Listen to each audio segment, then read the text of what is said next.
এ আর plus এ আর এ যোগ করলে হবে, দুটো সেম সংখ্যা যোগ করলে ওই সংখ্যাই হবে।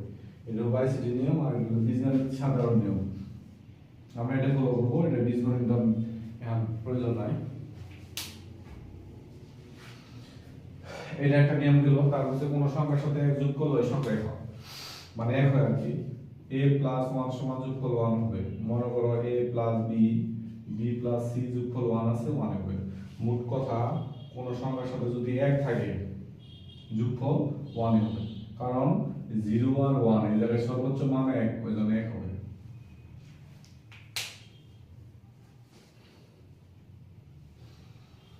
একটা সমাধান আমরা করবো, যেমন আছে 3 নম্বর একটা অঙ্কের সমাধান আমরা করে দেব। এটা হলো যে 1 নম্বর আছে একটা ফাংশন আছে a naught b plus a naught b naught plus a b, এটা আমরা সমাধান করব। আমি কি করব, এটা সমাধান করব। সমাধান যদি করি এই জায়গা থেকে কি কমন যায়, না কমন যায়। a naught আমরা কমন নিলে হবে b plus কত, b plus b naught, এখানে থাকলো a b। আমরা সূত্র করছিলাম a plus a naught এর মান কত, এই যে আমরা এই জায়গায় সূত্র করছিলাম a plus a naught এর মান হলো 1। a plus a naught এর মান যদি 1 হয় তাহলে কি হবে, b plus b naught এর মান 1 হবে। a naught এর মান টোটাল হলো 1 plus a b, a naught plus a b। আর একটা সূত্র আছে, সূত্র প্রয়োগ করি, a naught plus a naught plus b, এর সাথে সাথে যোগ, এর সাথে সাথে একবার যোগ, তাহলে সূত্র ফরম্যাট একটা a plus a naught এর মান হচ্ছে 1 into a naught plus b, তাহলে 1 এর সাথে গুণ করলে 1 হয় a naught plus b, এটাই হবে आंसर। এইভাবে আমরা সমাধান করব। সমাধান করার আগে একটা নিয়ম সবসময় খেয়াল রাখতে হবে, যেমন যুগের ফরম্যাট, এই যুগের ফরম্যাটটা মনে রাখতে হবে। যেমন a প্লাস যদি সমান a প্লাস 1 সমান 1, a প্লাস a সমান হচ্ছে a প্লাস a এর মান হলো 1। এটা খেয়াল করলে মোটামুটি এইভাবে আমাদের করা যাবে। যেমন প্রথমটা থেকে আমরা কমন নিয়েছি b plus b not plus ab, b plus b not এর মান হচ্ছে 1 প্লাস ab, 1 এর সাথে গুণ করলে তো 1 হয়। এটা দ্বারা আবার সূত্র করছে, এই সূত্র, এর সূত্রটা নিয়ম হলো যে এটার সাথে একবার যোগ হবে, এটা যায় এর সাথে একবার যোগ হবে, তাহলে যোগ করলাম, এটা আবার সূত্র করছে a প্লাস a নট এর মান 1, তাহলে 1 এর সাথে গুণ করলে এটাই। এইভাবে সমাধান নির্ণয় করা যায়। আচ্ছা, এটা তো গেল, তারপর আরেকটা আমি দেখাইতেছি।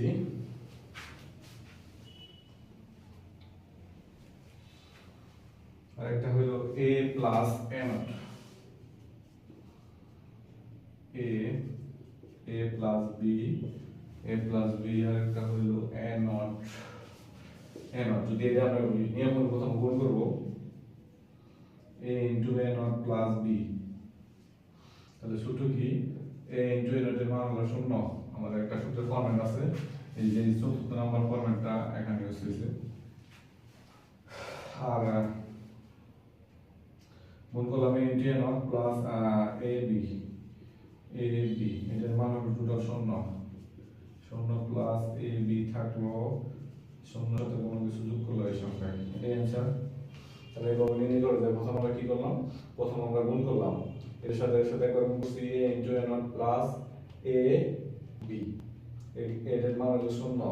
কিরকম ভাবে 0, আমরা সূত্র ইউজ করছি a ইনটু a নট এর মান কত, a ইনটু a নট এর মান 0, তাহলে এটার মান যদি 0 হয় প্লাস ab, তাহলে কোন সংখ্যা যোগ করলে এই সংখ্যা। এইভাবে সমাধান করা যায়।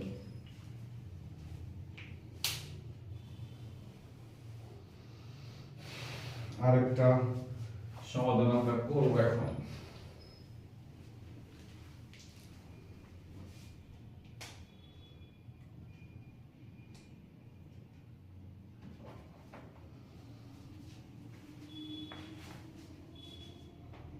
এটা হলো ফাংশন অফ f সমান দেওয়া আছে a b c not plus a b not c not plus a b। আমরা এই জায়গা থেকে কমন নেব হলো a c নট, যদি কমন নেই তাহলে b plus b not plus a b থাকলো। তাহলে এ সি নট থাকলো, এটা সূত্র আছে, এটা সূত্রটা কি? এটা আমাদের এই ফরম্যাট করছে, কোন format? a plus a not, a plus a not এর মান কত? 1। তাহলে b প্লাস b নট এর মান কত হবে?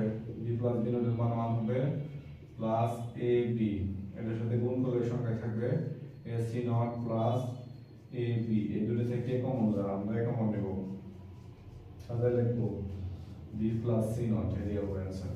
এইভাবে আমরা সমাধান করতে পারবো। আমাদের মূল টার্গেট কি থাকবে? আমাদের মূল যেটা মুখ্য বিষয় থাকবে, মুখ্য বিষয়টা হলো আমরা সব সময় চেষ্টা করব a প্লাস a নট বানানোর জন্য। কারণ কি? a প্লাস a নট এর মান হচ্ছে 1, অথবা এই ফর্মুলাগুলো ফলানোর জন্য a প্লাস 1 এর যোগফল 1 হবে। মোট কথা আমরা চেষ্টা করব 1 মানের জন্য, 1 মানের অঙ্কটা ছোট হবে এবং তাড়াতাড়ি শেষ হবে। এইভাবে আমরা সমাধান নির্ণয় করব। তাহলে মনে রাখতে হবে, আবার বলছি, এই গুণের ক্ষেত্রে চারটে, যোগের ক্ষেত্রে চারটে, এই চারটে যে চারটা জিনিস মনে রাখলেই আমাদের সমাধান নির্ণয় করার জন্য একবারে সহজ হয়ে যাবে।